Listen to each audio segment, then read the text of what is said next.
Bonjour, bienvenue sur Vision Times, j'espère que vous allez bien. Aujourd'hui, je vais vous parler des anciennes créatures mythiques.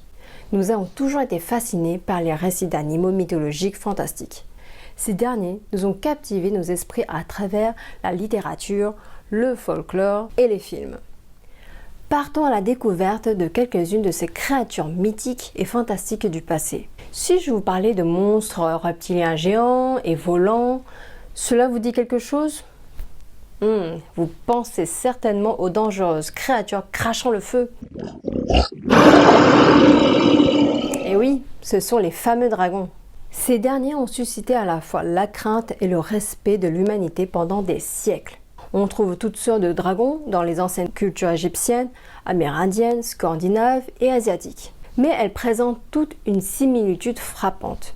Des références aux dragons apparaissent dans la Bible, ainsi que dans les anciens récits chinois relatifs à la création. En fait, les Chinois d'antan croyaient en 4 types de dragons différents. Le premier est le dragon céleste qui garde les cieux, en chinois on appelle Tianlong. Le deuxième dragon, du trésor caché similaire au dragon occidental des histoires de la Terre du Milieu, en chinois on appelle Fu Chanlong. Le troisième est le dragon de la Terre qui contrôle les cours d'eau de la planète. En chinois, on l'appelle Tilong. Le quatrième dragon spirituel qui règne sur le vent, la pluie. En chinois, on l'appelle Shenlong. Passons maintenant à la créature des marais. Cette créature est moins connue que le dragon, le Bonip. Le Bonip est une créature mythique de la mythologie aborigène de l'Est de l'Australie. Ce monstre des marais, en particulier, était réputé pour son rugissement effrayant qui terrifiait les habitants d'autrefois.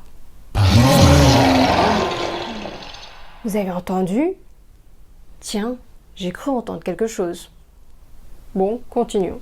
En 1847, un crâne de Bonip a été exposé au musée de Sydney, considéré comme une anomalie de la nature par le naturaliste William Macleay.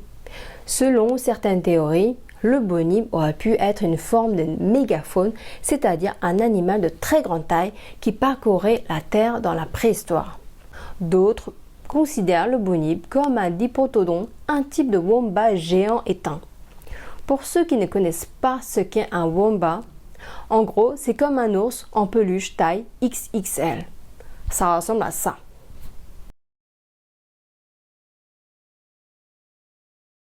Bon, maintenant, direction la Grèce.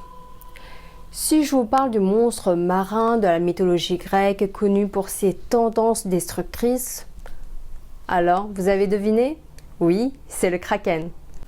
Le Kraken est né du titan Océanus et de la déesse marine Ceto. Les marins ont été longtemps marqués par les récits sur le Kraken qui attaquait les navires et les marins avant de les entraîner au fond de l'océan. Bon, restons toujours dans l'eau. Tout le monde a déjà entendu parler de créatures mi-humaines, mi-poissons. Ce sont les fameuses sirènes. Elles ont surtout été représentées comme de belles femmes avec des queues de poisson.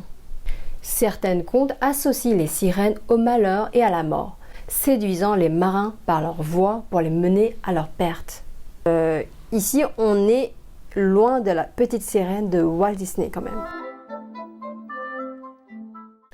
D'ailleurs, la sirène est l'emblème de Varsovie. Une légende dit qu'une sirène a été capturée par un riche marchand. Elle a été emprisonnée dans un hangar en bois sans accès à l'eau. Libérée par un fermier, la sirène reconnaissante a juré de venir protéger les habitants s'ils étaient en danger. C'est pourquoi la sirène de Varsovie est armée d'une épée et d'un bouclier pour la protection de la ville.